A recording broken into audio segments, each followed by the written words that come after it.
Hello everyone, मैं दीपक sir DLC education अड्डा में आप सभी का स्वागत करता हूं।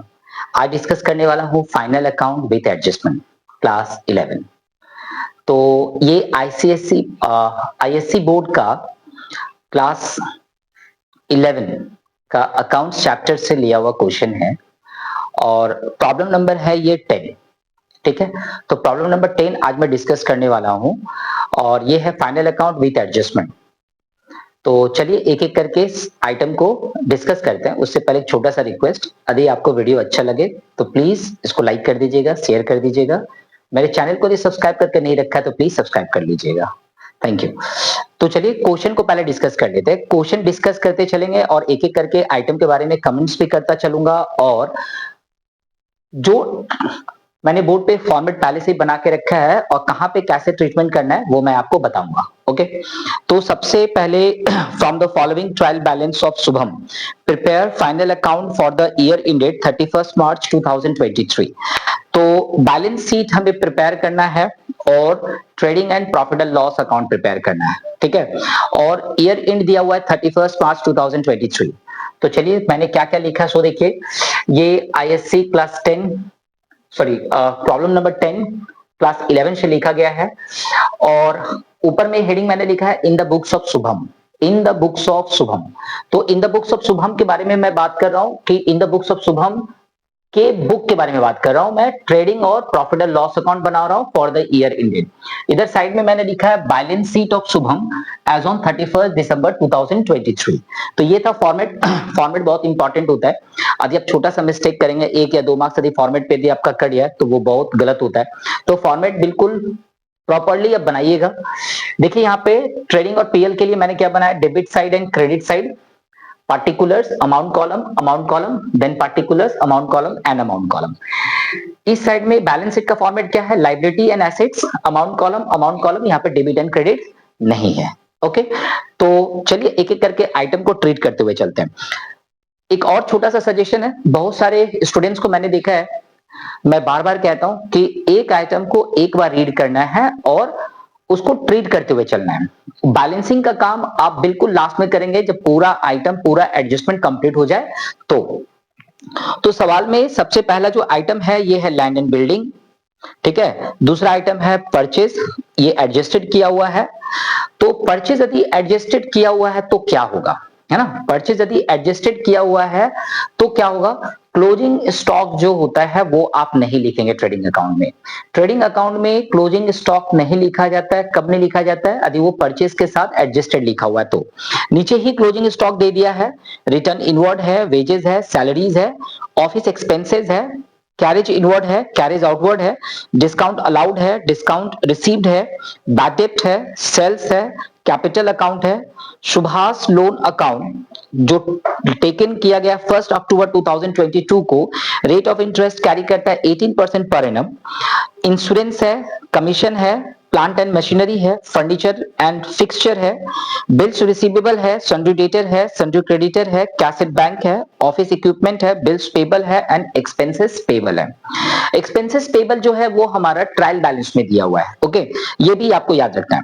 कुछ फॉलोइंग एडजस्टमेंट है जो भी रीड कर दे रहा हूं, depreciation land and building at the rate 6% per annum, plant and machinery 10% per annum, office equipment 20% per annum, furniture and fixture pay 15%. Create provision for doubtful debt at the rate 2% on sundry debtor. Insurance premium include 250 prepaid. Then provide salary to Subham 15,000 per annum. Next outstanding salary 15,500. 10% of the net profit is to be transferred to general reserve। ठीक है, तो इतने सारे item थे।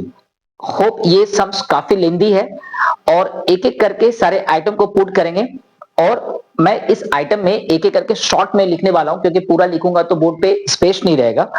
तो जो मुझे याद रखना है वो है डिप्रिसिएशन। डिप्रिसिएशन कहां पे होता है, तो वो होता है जो डिप्रिशिएबल एसेट्स होता है उसके ऊपर होता है। तो एडजस्टमेंट में सबसे पहले डिप्रिसिएशन है, फिर डेटर पे भी एडजस्टमेंट है, इंश्योरेंस प्रीमियम में एडजस्टमेंट है और provide salary to Shubham. Shubham कौन है, तो वो ऑनर है। ऑनर को यदि आप सैलरी देना चाह रहे हैं, ठीक है, तो चार्ज कर देंगे पीएल में। आउटस्टैंडिंग सैलरी है तो ऐड करना होगा। नेक्स्ट है 10% of the net profit to be transfer to general reserve. चलिए छोटा छोटा पोर्शन है, उसको कैसे करेंगे तो एक एक करके स्टार्ट करते हैं। सबसे पहला आइटम है लैंड एंड बिल्डिंग। तो हम लोग एसेट्स में जाके लिखने वाले हैं लैंड एंड बिल्डिंग, शॉर्ट में लिख रहा हूं। लैंड एंड बिल्डिंग का अमाउंट जो है वो है 50,000। 50,000 ये हुआ लैंड एंड बिल्डिंग पे, हमारा 50,000 दिया हुआ है। लैंड एंड बिल्डिंग पे डिप्रिशिएशन का रेट दिया हुआ है 6%, तो आप यहां पे लेस कर देंगे, ठीक है। Depreciation at the depreciation eight the rate 6% per annum है। तो यदि आप 50,000 का 6% निकालेंगे तो कितना आ जाएगा आपका 3,000 आ जाएगा डिप्रिशिएशन। तो आउटर कॉलम में 47,000 आप दिखा देंगे। तो लैंड एंड बिल्डिंग कितना था 50,000, 6% पर एनम पे रेट ऑफ इंटरेस्ट था, जो कि मैंने चार्ज कर दिया। 3,000 रुपीज आया मेरा डिप्रिशिएशन का अमाउंट लैंड एंड बिल्डिंग पे। अब क्या करना है, उस लैंड एंड बिल्डिंग को ट्रेडिंग का स्पेस छोड़ के हम कहीं पे भी एक टू डिप्रिशिएशन बोल के बना लेंगे। टू डिप्रिसिएशन, टू डिप्रिशिएशन पे बना लेंगे land and building, land and building. तो लैंड एंड बिल्डिंग पे डिप्रिशिएशन का अमाउंट आया कितना 3,000, इनर कॉलम में लिख रहा हूं, ठीक है। नेक्स्ट आइटम है इसमें परचेज। तो परचेज हमारा ट्रेडिंग का आइटम होता है, तो टू परचेजेस करके डाल देते हैं, टू परचेजेस करके डाल देते हैं। अच्छा, परचेजेस के साथ में अधिक कुछ एडजस्टमेंट है तो मुझे इनर कॉलम में लिखना होगा। मैंने देखा था इसमें रिटर्न दिया हुआ है, return inward and return outward. तो रिटर्न इनवर्ड तो थर्ड नंबर, रिटर्न आउटवर्ड का अमाउंट है क्या, चलो चेक करते हैं। रिटर्न आउटवर्ड तो नहीं है, रिटर्न आउटवर्ड नहीं है, ठीक है। तो इसको डायरेक्टली आउटर कॉलम में लिख लेते हैं 2,07,500, 2,07,500 आउटर कॉलम में लिख दीजिए, 2,07,500। परचेस के साथ में यदि कोई एडजस्टमेंट रहता तो मैं दिखाता, जैसे कि रिटर्न यदि आउटवर्ड रहता तो मैं उसको लेस कर देता, लेकिन यहाँ पे है नहीं इसलिए छोड़ दिया।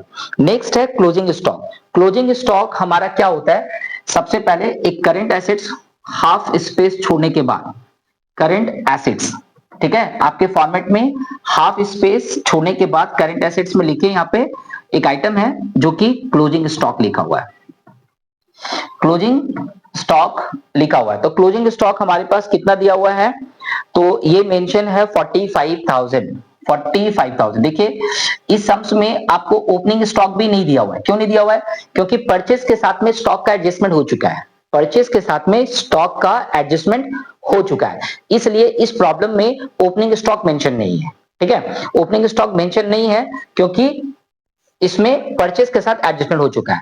हमें पता है कि क्लोजिंग स्टॉक को ट्रेडिंग में दिखाते हैं, लेकिन हम नहीं दिखा रहे हैं क्योंकि परचेस के साथ क्या है, वो एडजस्टेड है, ओके, एडजस्टेड। तो देख सकते हैं ओपनिंग स्टॉक और क्लोजिंग स्टॉक नहीं आया है, ठीक है। नेक्स्ट आइटम है हमारा रिटर्न इनवर्ड। रिटर्न इनवर्ड लिखने के लिए मुझे सेल्स का अमाउंट लगेगा, तो चलिए सेल्स का अमाउंट नीचे से निकाल लेते हैं। सेल्स का अमाउंट दिया हुआ 3,85,000। पता है सेल्स ट्रेडिंग का आइटम है, तो बाई सेल्स करके लिखेंगे, बाई सेल्स इनर कॉलम में लिखेंगे क्योंकि इसमें लेस रिटर्न भी करना है, ठीक है। RETURN return inward. जब आप सेल्स किए थे तो गुड्स आपके पास से बाहर गया था, अब रिटर्न आ रहा है, अंदर की ओर आ रहा है, रिटर्न इनवर्ड।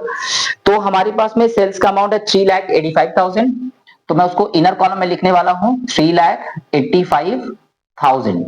और इसमें से रिटर्न हमारा आया है, रिटर्न इनवर्ड 1,500 का रिटर्न आ गया, ओके। तो 1,500 का रिटर्न आ गया, तो कितना लिखना है आउटर कॉलम में, सो थोड़ा इस कॉलम को बढ़ा लेते हैं, इधर का मिटा देते हैं, लिखने में थोड़ा सुविधा हो जाएगा, ओके। तो कितना होने वाला है, तो 3,83,500 आने वाला अमाउंट, ओके। तो ये हो गया सेल्स। सेल्स में से सेल्स रिटर्न माइनस किया, सेल्स रिटर्न को हम लोग रिटर्न इनवर्ड भी कहते हैं। नेक्स्ट आइटम इसमें दिया हुआ है वेजेस। तो वेजेस हमारा क्या है, ट्रेडिंग का आइटम है और वेजेस से रिलेटेड हमारा कोई एडजस्टमेंट नहीं है, तो हम लोग ट्रेडिंग में लिखते हैं टू वेजेस, ठीक है, कोई एडजस्टमेंट नहीं है इसके साथ में।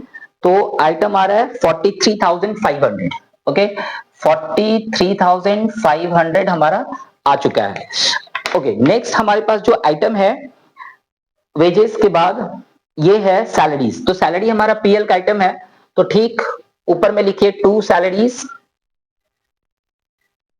इसमें हमारे पास एडजस्टमेंट मेंशन है। तो पहले सैलरीज का अमाउंट पहले लिख लेते हैं। सैलरीज का अमाउंट है 39,000। ओके, तो चलिए 39,000 लिख लेते हैं यहाँ पे, 39,000 सैलरी, और सैलरी का अमाउंट हमारे पास मेंशन है। तो चेक करते हैं 39,000 सैलरी के बारे में मेंशन है। एडजस्टमेंट में भी, एडजस्टमेंट में लिखा हुआ है आउटस्टैंडिंग सैलरी। तो चलिए आउटस्टैंडिंग सैलरी हम लोग यहाँ पे दिखाएंगे प्लस करके, प्लस आउटस्टैंडिंग सैलरी। तो आउटस्टैंडिंग सैलरी का अमाउंट एडजस्टमेंट नंबर 5 में मेंशन है 11,500। 11,500 तो कितना होने वाला ये 40,000, 50,500, 50,500 हमारा आने वाला है। ओके, तो 50,500 हमारा आने वाला है। तो सैलरीज अब है एक्सपेंसेस। ऑफिस एक्सपेंसेस हमारा पीएल का आइटम होता है, तो इधर ही लिख डालते हैं to office expenses, to office expenses.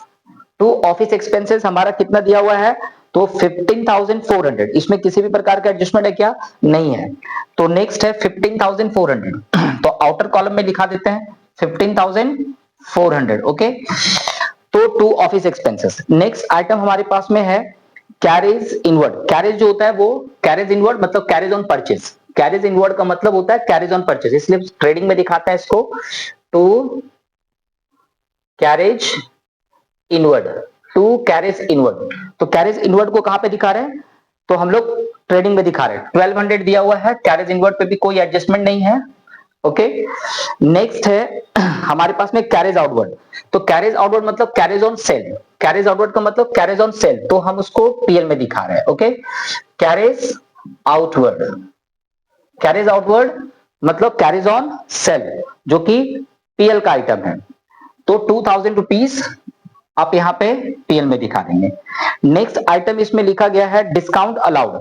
Discount जो है वो भी आपका पीएल का है, तो टू डिस्काउंट अलाउड पीएल का आइटम है। तो डिस्काउंट अलाउड में 750 मेंशन है, तो हम 750 मेंशन करने वाले हैं।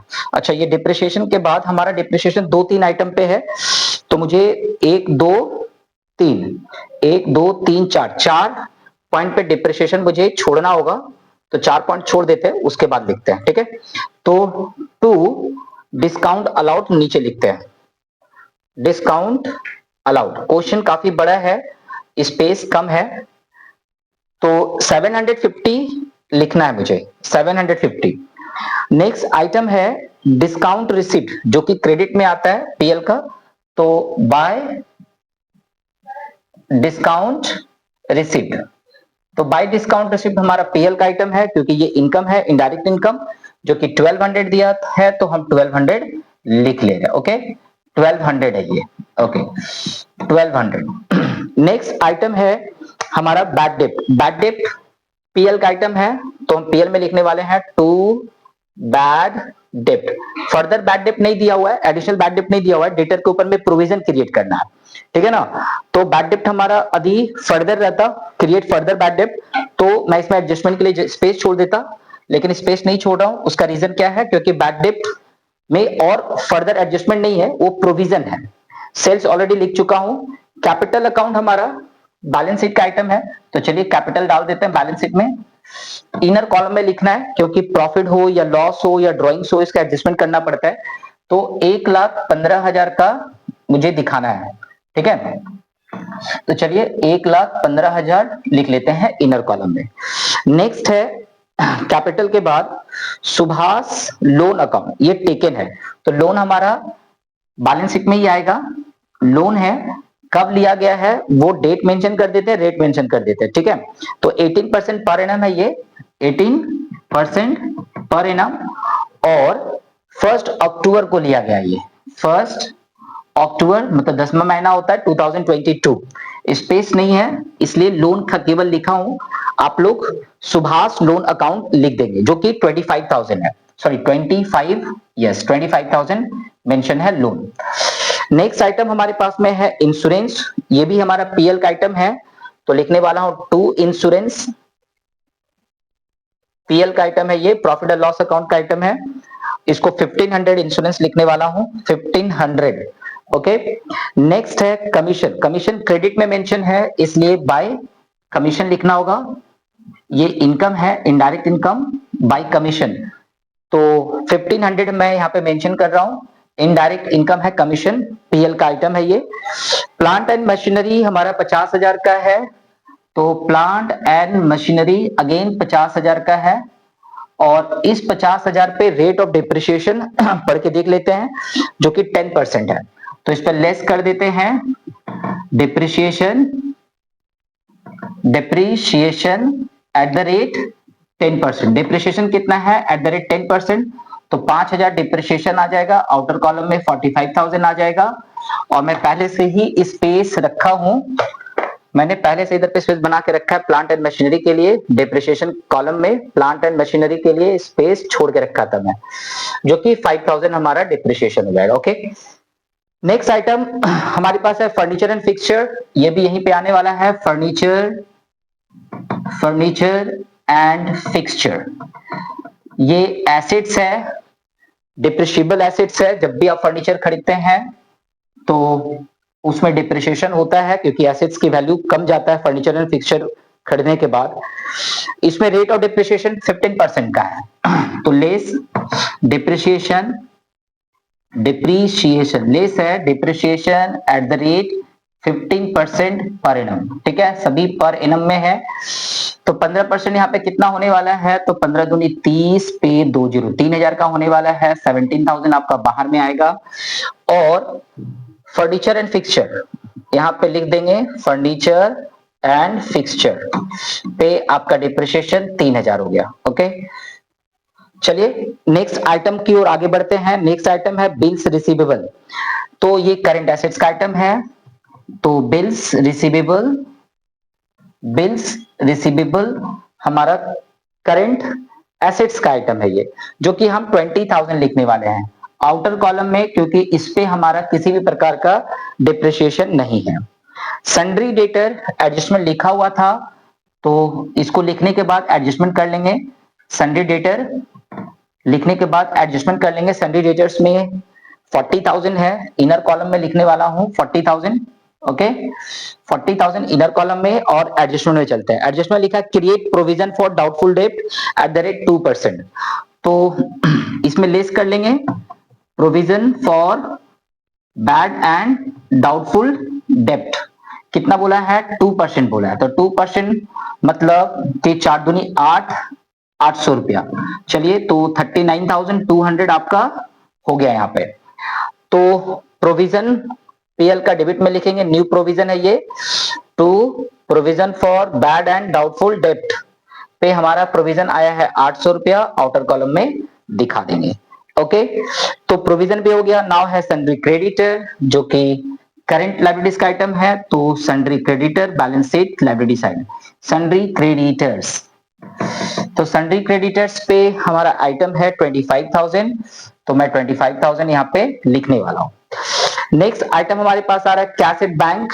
तो करंट एसेट्स का है, तो cash at bank, cash at bank. Outer column में डायरेक्ट लिखेंगे कैश एट बैंक, और कैश इन हैंड जो भी होगा आउटर कॉलम में लिखेंगे 16,000। एक स्केल रखिएगा जिसे आइटम को पढ़ने के बाद धड़ाधड़ आप लिख पाए।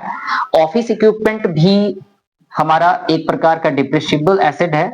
ऑफिस इक्विपमेंट ये भी डिप्रिशिएबल एसेट्स है, लेकिन चेक करना है क्या ऑफिस इक्विपमेंट पे डिप्रिसिएशन है क्या। यस, डिप्रिसिएशन है। ऑफिस इक्विपमेंट हमारा 12,000 है, और इस पे भी लेस करना है depreciation, depreciation at the rate mention check कीजिए, एडजस्टमेंट में लिखा हुआ है 20%। 20% का डिप्रिसिएशन हो जाएगा। ठीक है, यानी कि 2 जीरो कट गया, तो 2 जीरो, तो 2 जीरो यहां से आ गया, और 12 दूनी 24, माने 2400 का डिप्रिसिएशन हो गया। यानी कि 9,600 रुपया आपका आउटर कॉलम में जाएगा। और ये चौथा नंबर जो एडजस्टमेंट का मैंने छोड़ा था वो यहाँ पे लिख लेता हूं, ऑफिस एंड इक्विपमेंट। तो EQUIPMENT कितने का है, 2400 का है। ओके, थोड़ा फास्ट में रन कर गया। बिल्स पेबल है, तो डाल देते हैं बिल्स पेबल। बिल्स पेबल हर आइटम को यदि आप एक बार एंटरटेन करेंगे आपका काफी समय बचेगा। 12,350 12,350 आप पहले ट्रेडिंग बनाएंगे, पीएल बनाएंगे, फिर बैलेंस शीट बनाएंगे, काफी समय लगेगा। तीनों फॉर्मेट एक साथ बनाइए और फटाफट लिखिए। एक्सपेंसेस पेबल है जो कि ट्रायल बैलेंस में लिखा हुआ है। एक्सपेंसेस पेबल ट्रायल बैलेंस में लिखा हुआ है, एक बार ही जाएगा, आउटस्टैंडिंग समझ के लिखना है इसको, लेकिन ये ऑलरेडी जर्नल एंट्री बना हुआ है तो मुझे दो जगह दिखाने की जरूरत नहीं है। तो चलिए एडजस्टमेंट नंबर 1 कंप्लीट है, एडजस्ट नंबर 2 कंप्लीट है। Insurance premium include 250। तो इंश्योरेंस प्रीमियम मैंने कहीं पे लिखा था क्या, चेक करते हैं। Where is insurance premium? I hope ये रहा इंश्योरेंस प्रीमियम 1500। तो इंश्योरेंस प्रीमियम जो 1500 है उसमें 250 रुपया प्रीपेड है, तो थोड़ा मुझे एडजस्टमेंट करने के लिए ये मिटाना पड़ेगा। चलिए इंश्योरेंस प्रीमियम में लेस कर देते हैं प्रीपेड। प्रीपेड करंट एसेट्स हो जाता है, prepaid insurance. Insurance prepaid insurance जो कि 1500 रुपया था, उसमें से 250 रुपया प्रीपेड है तो लेस कर दो, 1250 रुपया आएगा। ये जो प्रीपेड है मैंने पीबीडीडी मिटाया तो उसको पहले लिख देता हूं, to provision for bad and doubtful debt 800 रुपया। ये जो प्रीपेड इंश्योरेंस है ये करंट एसेट्स का आइटम है। प्रीपेड इंश्योरेंस, प्रीपेड इंश्योरेंस, तो प्रीपेड इंश्योरेंस हमारा 250 रुपया है, लिख दिया, ये एडजस्टमेंट का आइटम था। इसके बाद आता है आउटस्टैंडिंग सैलरी। तो सैलरी आउटस्टैंडिंग ऑलरेडी मैं लिख चुका हूं, तो केवल मुझे आउटस्टैंडिंग सैलरी यहां पे लाके डाल देना है, ठीक है। तो आउटस्टैंडिंग सैलरी 11,500 यहां पे डाल देना है, ठीक है। और 10% of the net profit is to be transfer to general reserve. Yes, ये करेंगे हम लोग, ठीक है। तो कैसे करेंगे इसके बारे में भी डिस्कस करूंगा मैं आप लोगों से, लेकिन उससे पहले provide salary to Shubham 15,000 per annum. दो आइटम मैंने छोड़ के रखा है, दो आइटम मैं छोड़ के रखा हूं। ये क्या है, प्रोवाइड सैलरी टू शुभम और outstanding 10% of the net profit is transfer to general reserve. दो आइटम छोड़ के रखा हूं। पहला आइटम का नाम क्या है, जो ऑनर है उसको क्या देना है, सैलरी देना है, और जनरल रिजर्व में पैसा ट्रांसफर करना है। ये दो आइटम को मैं छोड़ के रखा हूं। बाकी ये आपके सामने पिक्चर है और इस पिक्चर को अब मुझे थोड़ा सा कंप्लीट करना है। तो चलिए इसको बैलेंस करते हैं। तो बैलेंस करने के बाद मुझे रितिका माय स्टूडेंट वो बताएगी बैलेंस करके कितना आ रहा है। रितिका फटाफट चलो, चलाओ कैलकुलेटर चलाओ।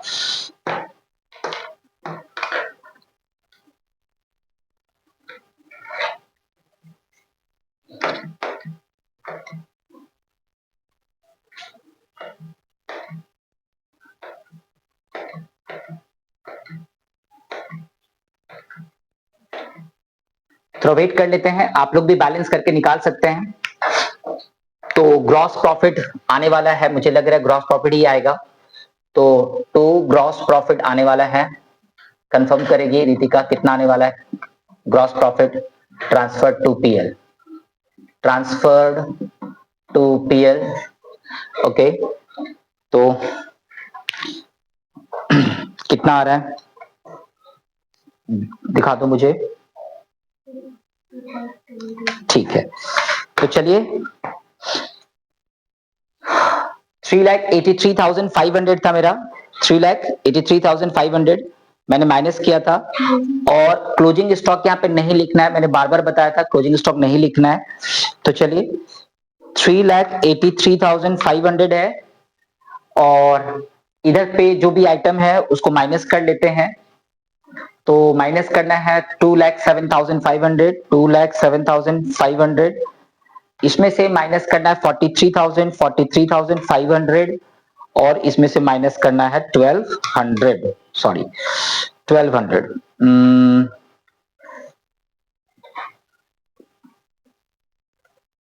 12,500 अमाउंट को कैंसिल कट करना है ना, 12,000 ओनली। ओके, तो क्या करना है, ये हमारे पास थोड़ा सा मिसमैच हो रहा है।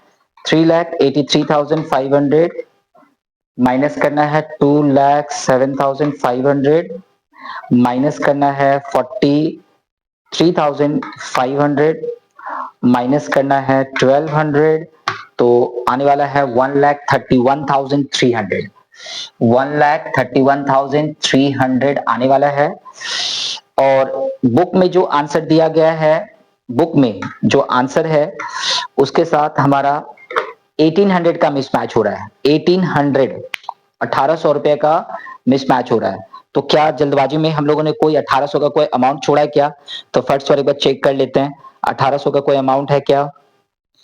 1800 का कोई अमाउंट, 1800 का कोई अमाउंट, 1800 का कोई अमाउंट नहीं है। ओके, तो 1800 का कोई अमाउंट नहीं है, इसलिए छोड़ के आगे बढ़ते हैं।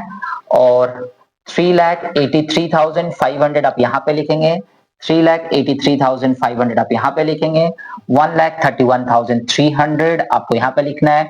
बस ये याद रखना है कि 1800 हमारा ज्यादा आया है, मतलब 1800 का यहाँ पे एक एक्सपेंसेस होना चाहिए था, जो कि फिलहाल अभी मेंशन नहीं है, तो अभी हम लोग उसको नहीं देखते हैं। ठीक है, तो एक ठीक है, आगे बढ़ते हैं। इसको भी बैलेंस करते हैं, इसको भी बैलेंस करते हैं हम लोग। चलिए इसका भी बैलेंस निकालते हैं। तो जो भी अमाउंट आया है 131,300 प्लस 1,200 प्लस 1,500, तो 1,34,000, 1,34,000, 1,34,000 हमारा यहाँ पे आ गया, और 1,34,000 हमारा यहाँ पे आ गया। अब इधर पे जितना भी आइटम है बाहर निकाला हुआ है, सब आइटम, एक आइटम यहाँ पे बाहर नहीं निकाला हुआ है, तो चलिए इसको पहले जोड़ के निकाल लेते हैं। 3 और 5 8, 8 और 3 11, 11 2 13, 13,400 इसको बाहर निकाल लेते हैं। आई होप और कोई आइटम है जिसको बाहर निकालना है? नो। तो 250 रुपया है ये, है ना, प्रिपेयर इंश्योरेंस 250 है। ओके, सब आइटम है आउटर में, तो चलिए माइनस करना स्टार्ट करते हैं। 1,34,000, 1,34,000 में सबसे पहले माइनस करना होगा मुझे 50,500, माइनस करना होगा 50,500, फिर माइनस करना होगा 15,400, फिर माइनस करना होगा 2,000, अगेन माइनस करना होगा 13,400, फिर माइनस करना होगा 750, फिर माइनस करना होगा 1,200, फिर माइनस करना होगा 1,250, ओके, फिर माइनस करना है 800, माइनस करना है 800, तो आ गया 48,700, 48,700। ये है हमारा to net profit, to net profit. अब यहाँ पे क्वेश्चन ये है कि हमारा नेट प्रॉफिट ट्रांसफर कहां पे हो जाता है? कैपिटल में ट्रांसफर हो जाता है। ओके, तो 48,700 है, जबकि इस सम्स का नेट प्रॉफिट कितना है? चलिए एक बार दोबारा देखते हैं। हमारा 10 नंबर में नेट प्रॉफिट कितने का है? 26,685 का है। ठीक है, तो ये नेट प्रॉफिट आखिर ऐसा क्यों डिफरेंस है? तो इस सम्स में क्या हो रहा है कि नेट प्रॉफिट निकालने के बाद, जैसे भी मैंने नेट प्रॉफिट निकाला, उसके बाद मुझे इसमें थोड़ा सा और कैलकुलेशन करना है, क्योंकि दो आइटम मैं छोड़ के रखा था। दो आइटम, एक जनरल रिजर्व क्रिएट करना था और दूसरा सैलरी देना था। किसको? ऑनर को। तो सैलरी कितना देना है सो चेक करते हैं, सैलरी कितना देना है सो चेक करते हैं। अब इसको थोड़ा कैलकुलेशन भी करेंगे। बोला गया कि सैलरी जो प्रोवाइड करना है वो देखिए, सैलरी देना है शुभम को 15,000 पर एनम देना है। शुभम को सैलरी कितना देना है? 15,000 पर एनम। तो सैलरी शुभम को यदि 15,000 पर एनम देना है, तो इस 48,000 में से, है ना, आप लोग यहाँ पे बना चुके होंगे और इसको थोड़ा सा मिटाने की आवश्यकता पड़ेगा, तो मैं मिटा नहीं रहा हूं, जस्ट केवल समझाने के लिए यहाँ पे एक छोटा सा रफ इसी का पोर्शन, इसी पीएल का प्रॉफिट है ये। तो नेट प्रॉफिट जो मैंने यहाँ पे निकाला ना, नेट प्रॉफिट को दोबारा मैं बाय नेट प्रॉफिट ही लिख रहा हूं, बाय नेट प्रॉफिट ही लिख रहा हूं, और इसके नीचे, ठीक इसके नीचे ये पोर्शन बनाना है। तो नेट प्रॉफिट हमारा कितना निकलेगा? तो नेट प्रॉफिट हमारा निकला है 48,700।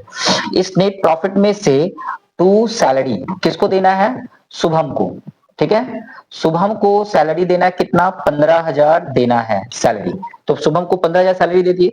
साथ ही साथ to general reserve, GENER general reserve भी क्रिएट करना है मुझे। तो जनरल रिजर्व में दो आइटम मैं छोड़ के रखा था, पार्टनर का सैलरी और जनरल रिजर्व। तो 10% of the net profit transfer to general reserve, तो 10% यदि करेंगे तो 48,700 का आएगा कितना, 4870, ये रुपया है ना। इस 48,700 का 10%, 48,700 का 10% कितना होगा, 48 मतलब 4,870। और शुभम को सैलरी भी देना है, शुभम को सैलरी देना है 15,000। तो ये हो गया बिफोर एडजस्टमेंट हमारा, बिफोर एडजस्टमेंट है ना, बिफोर एडजस्टमेंट नेट प्रॉफिट हमारा ये है 48,700। अब जो नेट प्रॉफिट हमारा आने वाला होगा, ठीक इसके नीचे कैलकुलेशन आप कर रहे होंगे, मान के चले मैं यहाँ पे इसको क्लोज कर देता हूँ, इस पोर्शन को हटा ही देता हूँ यहाँ पे। 1,34,000 हमारा आ रहा था। तो जो हमने नेट प्रॉफिट यहाँ पे कैलकुलेट किया 48,700, और इसमें से 48,700 ये था बिफोर एडजस्टमेंट। क्या था, बिफोर एडजस्टमेंट। याद रखिए यहां पे यदि ऑनर को कुछ भी सैलरी देना है या यदि कुछ जनरल रिजर्व क्रिएट करना है, ठीक है, तो वो आउट ऑफ प्रॉफिट होता है। तो आउट ऑफ प्रॉफिट मतलब बिफोर एडजस्टमेंट हमारा एक नेट प्रॉफिट होगा और एक आफ्टर एडजस्टमेंट होगा। तो आफ्टर एडजस्टमेंट में हमारा नेट प्रॉफिट कितना आ रहा है, तो 48,700 में 15,000 मैं माइनस कर दे रहा हूं सैलरी, ओके, देन माइनस मैं कर दे रहा हूं इसमें 4,870 जो कि हमारा आ रहा है 288,830, ठीक है। तो ये हो गया to net profit, okay, to net profit कितना, 28830। तो हमारे पास नेट प्रॉफिट। अब देखो क्या हुआ कि यहां से 48700 डायरेक्ट मैं कैपिटल में ऐड कर देता, ठीक है ना, डायरेक्ट मैं कैपिटल में ऐड कर देता, लेकिन यहाँ पे डायरेक्ट कैपिटल में ऐड नहीं कर रहा हूं मैं। इसका रीजन क्या है, चलो कैपिटल ना, okay, capital capital capital capital capital या 1,15,000 था ना, 1,15,000, ओके, 1,15,000 था कैपिटल, 1,15,000, ओके। मैं क्या करता, ये डायरेक्ट नेट प्रॉफिट इसमें जोड़ देता, तो जो इंपैक्ट पड़ता हमारा वही इंपैक्ट अब इधर आने वाला है। तो इसमें मैं ऐड करने वाला हूं क्या, इसमें सबसे पहले ऐड कर देने वाला हूं मैं net profit, net profit add करने वाला हूं मैं, नेट प्रॉफिट ऐड करने वाला हूं। तो नेट प्रॉफिट ऐड करने वाला हूं जो कि हमारा है 28,800, ओके। और इसको आउटर कॉलम में दिखा देते हैं। तो कितना आ रहा है ये, 1,15,000 प्लस इतना, यानी कि आउटर कॉलम में ये कितना जा रहा है, 143,830। अब क्या हुआ, ये पोर्शन कहा गया और ये पोर्शन कहा गया, तो इसी में ऐड कर देंगे salary to Shubham, salary to Shubham जो है यहीं पे ऐड कर देंगे।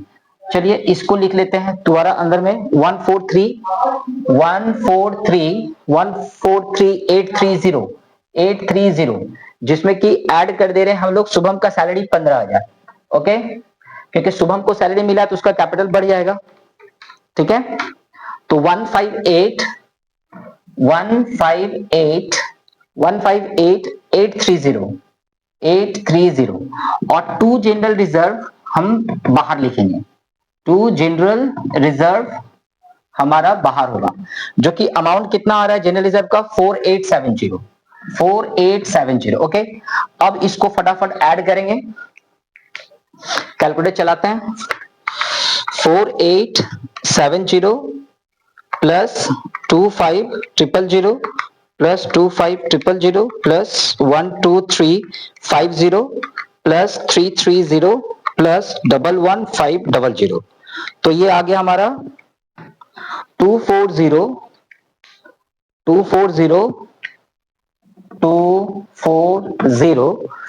और 850 सेम